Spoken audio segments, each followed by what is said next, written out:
조갑제 TV 시청자 여러분 안녕하십니까? 요새 시리즈로 말씀드리고 있는 박정희 이야기를 네 번째 들려드리겠습니다. 박정희 일가 이야기를 제가 여러 권의 책으로 쓰면서 느낀 점이 있습니다. 한국 현대사의 어떻게 보면은 나이테, 흔적, 발자취가 이 일가의 역사 속에 들어가 있습니다. 박정희 대통령의 부친은 동학군으로 참전을 했다가 겨우 살아난 사람이에요. 그 다음 박정희의 형, 바로 위의 형 박상희 씨는 1946년 10월 6일에 경찰의 총에 맞아 죽었습니다. 박상희 씨는 이 박정희 형제 중에서 가장 출세했던 사람입니다. 국민학교를 나온 사람입니다. 박정희는 대우사범을 나온 사람이고, 그러니까 박정희가 대우사범 가기 전에는 박상희 씨가 그 형제 중에서 가장 많이 배운 사람입니다. 그래서 동아일보 지국장, 기자, 주재기자 역할을 했습니다. 사회주의에 경도됐습니다. 일제시대에. 그러다가 이분이 1946년 10월 대우폭동이 일어났습니다. 대우폭동이라는 것은 우리 역사 속에서 공산당이 주동한 최초의 폭력 반란입니다. 박헌영이가 남도당을 만들어서, 그때는 미군정 시절입니다. 군정에 도전하기 위해서 막 선동을 해대면서 대구에서 폭동을 일으켜가지고 경찰관들을 때려 죽이고, 이 폭동이 경북지방까지 갔습니다.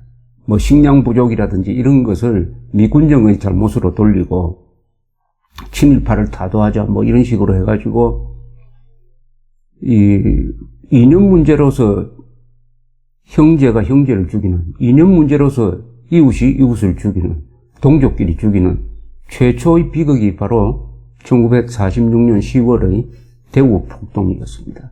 이 역사적인 사건에 박상희도 휩쓸려 들어가고 박정희도 휩쓸려 들어가서 이 운명이 갈라집니다. 이 대우 폭동이 드디어 10월 초에 구미에까지 번졌습니다. 구미에서 이 박상희 씨는 어떻게 보면 좌익 진영의 지도자였어요. 그러나 이분은 아주 과격한 사람이 아니므로 이 피해를 최소화하기 위해서 여러 가지 극단주의자들을 말리고 하는 이런 역할을 했는데, 바로 경찰이 진압차 출동을 했습니다. 미군정의 지휘하에 있는 한국군 경찰이었어요. 그런 와중에서 총을 맞아가지고 죽었습니다. 박상희 씨가. 그게 10월 6일입니다. 10월 6일. 이 박상희 씨의 따님 되는 분이 박영옥 씨고, 이분이 몇 년 전에 돌아가셨습니다만, 이분이 바로 지금 살아계시는 김종필 전 국무총리의 부인 되셨죠. 그렇게 해서 박정희와 연결이 됩니다만, 그건 나중 이야기고, 이 소식이 박정희한테 전해진 것은 추정컨대 박정희가 조선경비사관학교 제2기생으로서 훈련을 받고 있을 때였습니다. 훈련을 받고 있습니다. 박정희는 대우사범에서 약 5년 동안 거의 군사훈련에 준하는 교육을 받았고, 만주군관학교에서 2년, 그리고 일본 육사에 유학을 해서 57기생으로서 2년. 이분이 어떻게 보면은 세 번째 사관학교 교육을 받는 셈이죠. 조선경비사관학교 제2기생. 그런데 박정희가 들어가 보니 같이 훈련 받는 사람 중에서는 박정희가 거의 나이가 제일 많은 축에 들었습니다. 박정희는 나이가 1917년생이죠. 6년의 교육을 받았으니까 우리나라 나이로는 30살에 사관학교에 들어간 셈이죠. 그러나 망군, 일군 사관학교에서 다 우수한 성적, 그리고 망군에서 육군 중위로서 근무한 그 경력은 다 무시하고 이제는 새로운 나라를 만들었으니까 조선경비사관학교에서 제로 베이스에서 출발한다 이렇게 된 겁니다. 그래서 자기보다 훨씬 후배, 어떤 나이 차이가 한 7살 나는 사람들이 있었습니다. 그 사람 중에 하나가 박정희와 7살 아래인 육사 2기 동기생이 누구냐? 바로 김재규였습니다. 김재규. 나중에 자신의 박정희의 생명을 앗아가는 김재규. 김재규는 또 같은 고향이었습니다. 박정희와. 참 운명적인 인연이 거기서 맺어집니다. 박정희는 나이도 어리고 경력은 뭐 비교도 안 되는 그 동기생들과 섞여서 구보도 하고 아주 충실하게 불평 없이 교육을 받았는데 그 가운데서 형이, 자기가 가장 존경하고 신세를 많이 졌던 형이 경찰의 손에 죽었다는 소식을 접하게 된 겁니다. 그때 박정희 마음속에 어떤 파문이 일었을지는 짐작이 갑니다.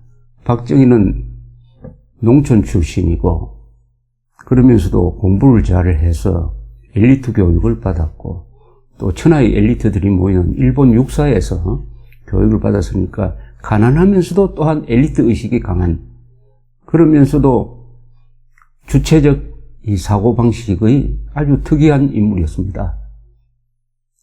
이런 성향을 가지니까 자연히 미군에 대해서는, 미군에 말하자면 점령군으로 온, 해방자이자 전용군으로 온 미군에 대해서는 생내적으로 거부감이 있었어요. 생내적으로. 일군 출신들이 아주 생내적으로 미군과 싸운 사람들이기 때문에 일군 출신들이 거부감이 강했다고 합니다. 엘리트식도 강하고. 또 당시에 미군정이 한국군을 만들어 가고 있었습니다. 그러니까 미군정에서 파견된 장교들이 한국군을 지휘하면서 교육시키고 있었어요. 너무나 당연하죠. 그때 한국군은 다 군사 경험이 적고 고위직에 올라가 본 사람들이 없으므로 미군의 지도를 받는 건 당연하지만은 이게 박정희한테는 상당히 자존심을 상하게 하는 것이었습니다. 이런저런 일로 반미적이었습니다. 반골적이고 반미적이었어요. 여기에 형이, 사회주의적 성향을 가진 형이 우익 경찰한테 죽었다 하는 소식을 전해들은 박정희의 마음에는 아마 어떤 원한 반감이 자라나고 있었을 것입니다. 여기에 바로 공산주의자들이 박정희를 포섭하는 심리적 공간을 발견하게 된 거죠. 박상희하고 친했던 이재복이라는 사람이 있었습니다. 이 사람은 남노당의 군사 담당 조직책이었습니다. 이 사람이 접근을 합니다. 박정희한테. 또 박정희가 망군 출신인데 이 망군 출신들 중에 공산주의로 넘어가는 사람들이 들어 생기기 시작했습니다. 그 중에 박정희가 존경했던 사람이 몇 사람이 있는데 대표적인 사람이 최남건이라는 사람이었습니다. 망군 선배되는 사람이었어요. 이북 사람인데 월남에 있습니다. 월남에서 한국군 건설 과정에 참여를 해서 대령까지 올라갔습니다. 아주 인품도 좋고 리더십이 있는 분이었어요. 이 최남건이라는 사람이 또 남노당에 들어갔어요. 남노당에 포섭이 되었습니다. 그러니까 박정희를 둘러싸고 있는 인맥 중에서 상당수가 남노당에 포섭을 되었고, 형이 그렇게 되고 형의 지인인 이재복이라는 남노당의 간부가 박정희를 공작한 거라고 봐야 되죠. 공작해서 포섭을 한 거죠. 이렇게 해서 남노당의 조직원으로, 군내 조직원으로 포섭된 계기가 1946년 10월 대구 폭동이었습니다. 그러니까 형의 비극이 이제는 동생의 비극으로 지금 이전된 상황이었습니다. 그러나 일상적인 일은 또 별일 없는 것처럼 돌아가는 게 이 세상입니다. 박정희는 육사를 졸업하고 나서 이제 일선에서 근무를 하게 되는데, 이때 또 가정사로 보면은 아주 또 흥미로운 사건과 만나게 됩니다. 공적으로는 남로당의 포섭이 되는, 어떻게 보면은 이념적 배신을 하는 그런 날에, 개인적으로는 이 일종의 혼외 정사에 휘말리게 됩니다. 혼외 정사. 당시에 박정희는 첫째 부인 김호남 씨와 결혼했고, 그 사이에 박재옥이라는, 이분 지금도 살아계십니다만, 박재옥 씨라는 딸이 자라고 있었습니다. 그러나 고향에 가지도 않고, 가서 또 부인을 만나지도 않고 해서 사실상 별거 상태가 계속되고 있었습니다. 혼자 살고 있었습니다. 그래서 많은 사람들이 박정희는 아직 결혼하지 않은 사람으로 봤습니다. 한 번도 부인하고 같이 살지도 않고 부인 이야기도 하지 않고 하니까, 그러던 중에 1947년 가을에 춘천에서 8년대 격리장교인 박경원 씨, 나중에 이 사람이 내무장관을 했습니다만, 박경원 대위가 결혼식을 하는데 여기서 하객으로 참석한 박정희가 운명적 여인을 하나 만나게 됩니다. 그 사람은 누구냐? 이혈란이라는 여자인데요. 당시에 유아여대를 다니고 있었습니다. 북한에서 살다가 월남한 사람입니다. 혼자서 단신 월남에서 유아여대 다니고 있었던 이혈란이라는 여자분인데, 이분이 그 결혼식의 신부 측 들러리로 참석을 했어요. 신부 측 들러리로.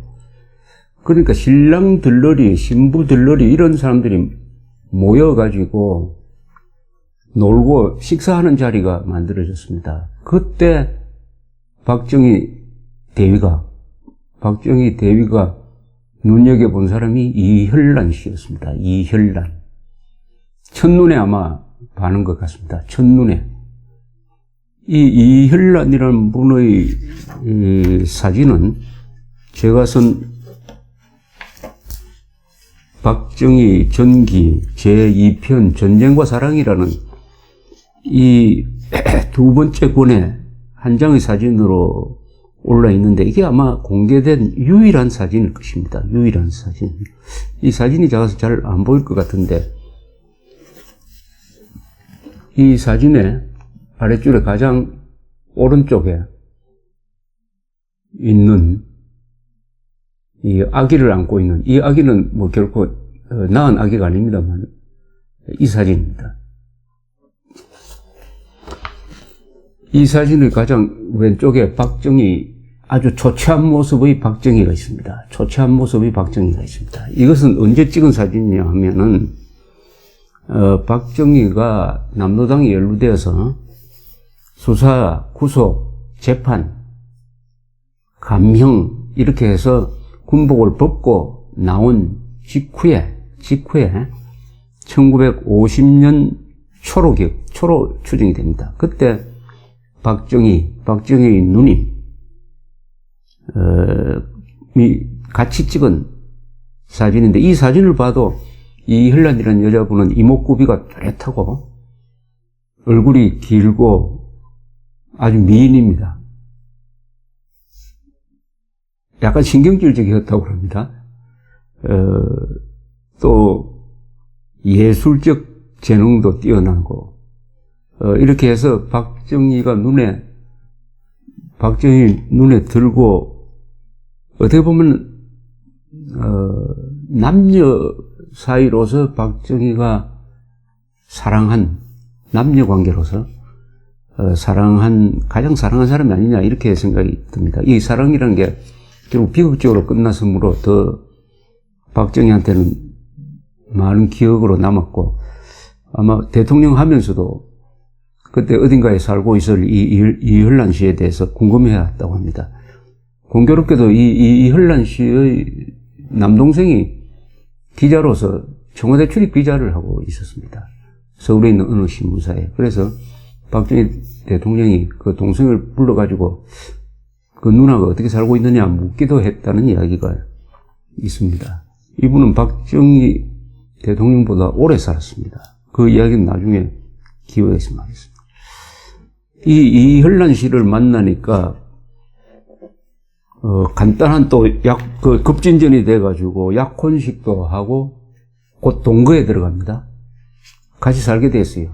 또 이현란 씨는 학교에 다니는데 단순 월남에서므로 외롭고 하니까 어떤 의지할 만한 사람이 있으면 하는 마음도 있었겠죠. 또 만나보니까 박정희라는 사람이 아주 여자한테 자상하고 과묵하고 점잖으니까 같이 살게 되었습니다. 그러니까 이혼을 안 한 상태에서 박정희는 김호남 그 첫째 부인과 이혼을 안 한 상태에서 이제 동거를 시작을 한 거죠. 그게 1947년, 48년으로 넘어가는 이런 시기였습니다.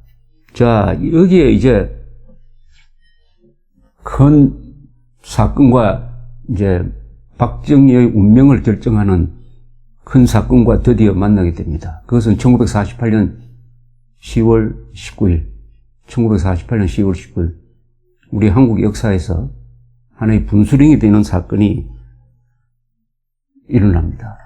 이른바 여수 순천, 여순 14연대 반란 사건이 일어나는 거죠.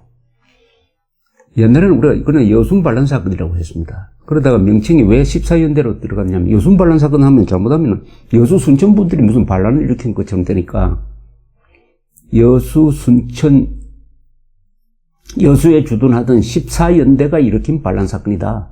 특정을 했습니다. 그래서 여순 14연대 반란 사건이라고 해서 명예훼손이 되는 부분을 좀 축소를 정확하게 이렇게 하기 위해서 이것은 14연대가 그때 제주도에서 일어난 이른바 4.3 사건에서 국군이 이 공산 게릴라들 반란군을 진압하기 위해서 파견되는 과정에서 14연대가 그 제주도로 가는 배를 기다리고 있었습니다. 14연대 여수에서.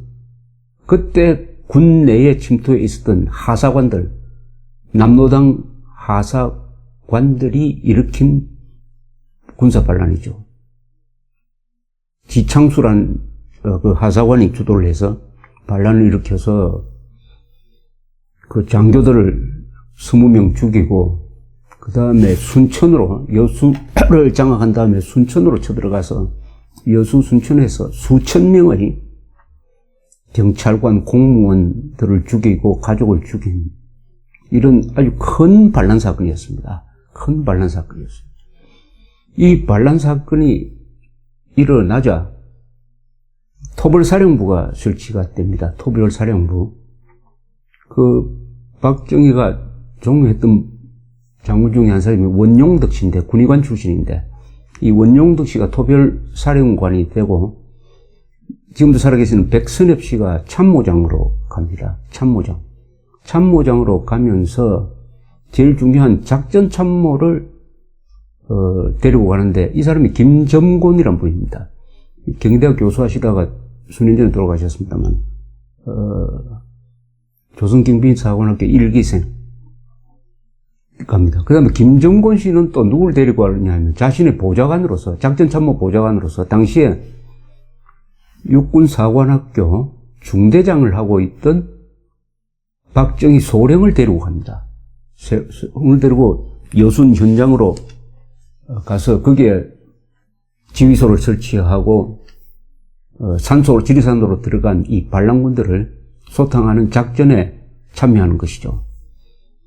그때의 박정희의 심리를 한번 생각해 보십시오. 이분은 남로당에 포섭된 사람입니다. 남로당에서 포섭에 대해서 적극적으로 무슨 활동을 한 것은 별로 없습니다. 이름만 얹어놓은 것 같아요. 유사시에 박정희라는 사람을 중요하게 쓰겠다는 것이지 남로당에서도 박정희를 값싸게 무슨 이용하고 이렇게 할 그런 인재로, 사람으로 보지는 않았던 것 같습니다. 물론 자신이 남노당에 포섭했다는 것은 박정희가 누구보다 잘 알죠. 그 사람이 남노당이 일으킨 반란군을 토벌하는 토벌사령부의 작전 참모 보좌관으로 갔으니까 이 기가 막힌 일 아니겠습니까? 그때 박정희는 얼마나 불안했겠습니까? 이 토벌이 이제 어느 정도 진행된 다음에 이제 군 내에 침투한 이 남노당 세력을 수사하는 숙청이 벌어집니다. 그걸 흔히 숙군이라고 합니다. 숙군. 군 내를 숙군한다.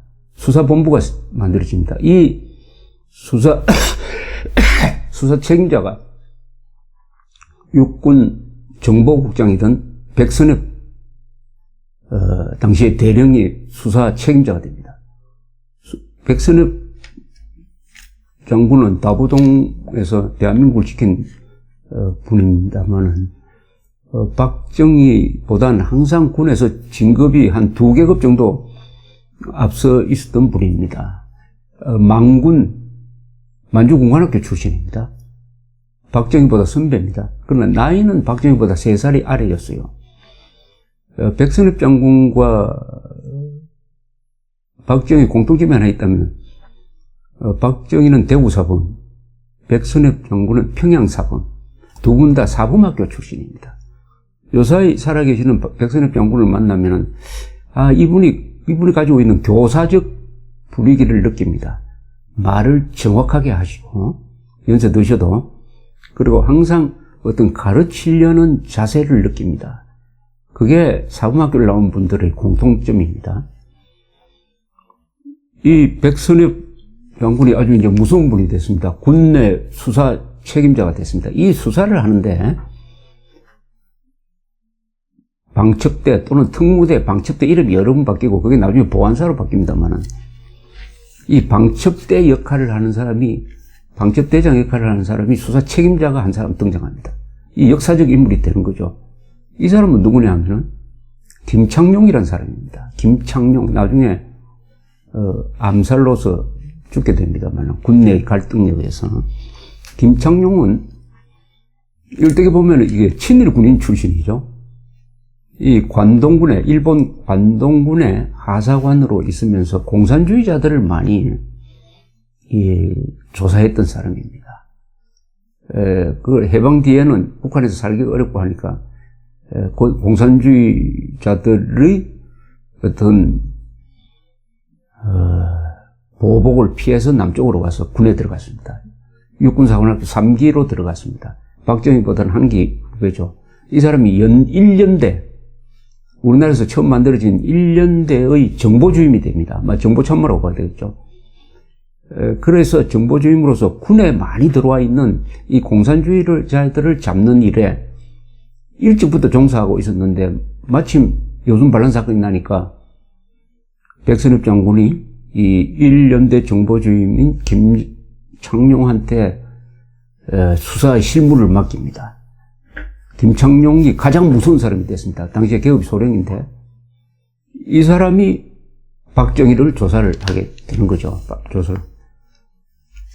박정희가 체포된 것은 1948년 11월입니다. 1948년 11월 이 여순 토벌사령부에서 임무를 마치고 돌아와서 중대장으로 돌아온 상태에서 체포가 됩니다. 체포되는 상황에 대해서는 그때 동거했던 이혈란 씨의 인터뷰 내용이 있습니다. 이혈란 씨가 그때의 상황에 대해서 쭉 설명한 이야기가 있는데 정상적으로 출근했다가 연행이 됐습니다. 연행된 박정희는 아주 가혹한 수사를 받았습니다. 고문도 당했다고 합니다. 정기 고문도 당했다고 합니다. 박정희가 그 수사기관에서 당하는 고문을 바로 현장에서 본 사람들의 이야기도 있습니다. 그런데 어떻게 박정희가 살아날 수 있었느냐? 수사를 해보니까 이 일본 육사 출신이든지 망군 장교 출신 중에서 상당수가 남당에 포섭되었다는 사실이 밝혀졌습니다. 최남근 당시에 현역 연대장도 잡혀서 나중에 처형되었습니다. 조병건 이런 박정희의 후배, 일본 육사 후배 되는 사람들, 오일겸 같은 사람, 이런 사람들이 아주 엘리트로서 아주 능력 있는 사람들이 남당에 포섭되어서 사형되었는데 여러 명이 사형되었습니다. 아마 장교 합치면은 수백 명 될 겁니다. 수백 명. 거기에 대한 정확한 통계는 아직 잘 잡히지 않습니다만, 특히 육사 3기 출신들이 많이 숙청됐습니다. 숙군되었습니다. 이 육사 3기 출신인 김창룡이 자기 동기니까 누가 공산당에 들어갔다는 것을 잘 알았기 때문에 육사 3기에서 많은 희생자라고 그러면 좀 그렇고, 숙군 대상자가 나왔습니다. 어떻게 박정희도 가만두면은 사형될 사람이었어요. 사형될 사람인데 어떻게 살아났느냐. 거기에 대해서는 여러 이야기가 있지만 요새 밝혀진 사실로는 박정희가 살아나는데 가장 결정적 기여를 한 사람은 바로 백선엽 장군입니다. 당시에 수사 책임자였으니까요. 그분은 박정희 대통령 밑에서 종합과학사장도 하시고 또 교통부 장관도 하셔가지고 어떻게 박정희를 살렸다는 데 대해서는 별로 직접 이야기를 한 건 없지만은 1980년대 말에 회고록에서 점잖게 아주 완곡하게 자신이 박정희를 살렸다는 기록을 남긴 적이 있습니다. 저는 백선엽 장군한테 그 박정희를 살리게 된 과정을 자세하게 듣고, 또 백선엽 장군 이외에 또 역할을 한 김안일, 이 사람은 특무과장입니다. 바로 김창룡 씨의 직속 상관이었습니다. 그분 나중에 목사가 됐습니다만, 김안일. 또 이분은 또 김안일 과장은 공교롭게도 박정희와 육사 2기 동기생이었습니다.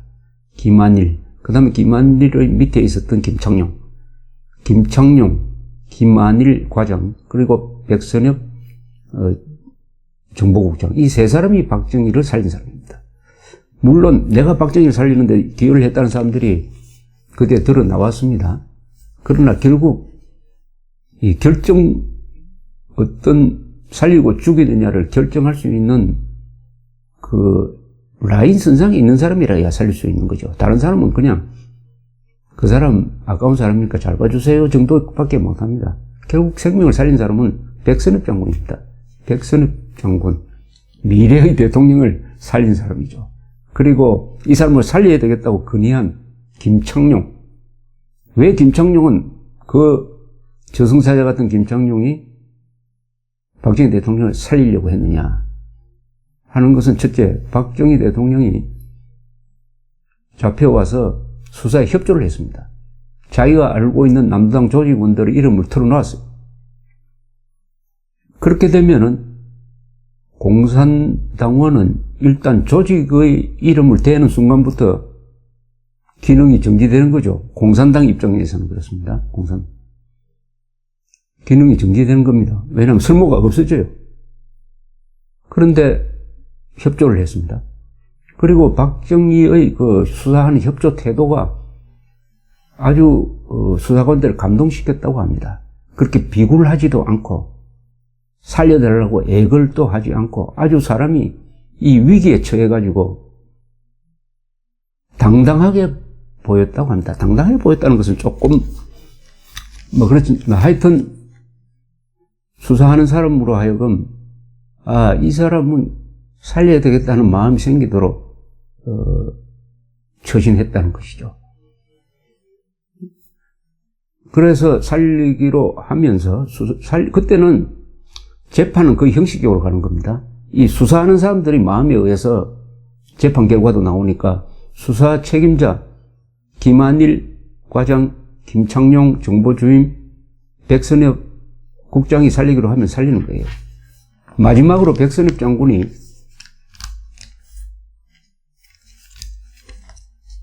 박정희 소령을 직접 만났다고 합니다. 살려주는 결정을 하기 직전에.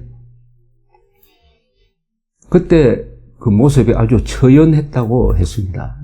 처연했는데 같은 망군 출신이지만 백선엽 장군은 그때까지는 박정희 소령을 만난 적이 없다고 그럽니다. 없다고 그래요. 그때 처음 만났다고 그래요. 한 사람은 수사 담당 국장, 한 사람은 이제 피의자로 왔습니다. 피의자로. 만났을 때 박정희가 저를 좀 도와주십시오 라고 했답니다. 백선엽 장군이 도와드리죠 라는 말이 나왔는데 무심코 나왔다 그래요. 백선엽 장군은 항상 부하들한테 존칭을 쓰는 분입니다. 지금도 그렇지만 사무학교 나오신 분들의 매너라고 할까. 박정희도 그렇죠. 박정희는 청와대 대통령으로 있을 때 자기 직속에 친숙한 비서관이 아니면 보일러공이라도 항상 경칭을 썼습니다. 경칭.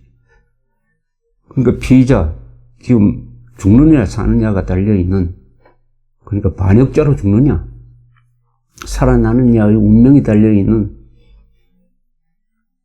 박정희가 백선엽 장군 앞에서 살려주십시오, 도와주십시오 하니까 도와드리죠 하는 말이 무심코 나오더라고. 나중에 생각해도 왜 도와드리죠라는 말이 저절로 나왔는지 모르겠다는 그런 이야기를 들은 적이 있습니다. 막 운명적인 거죠.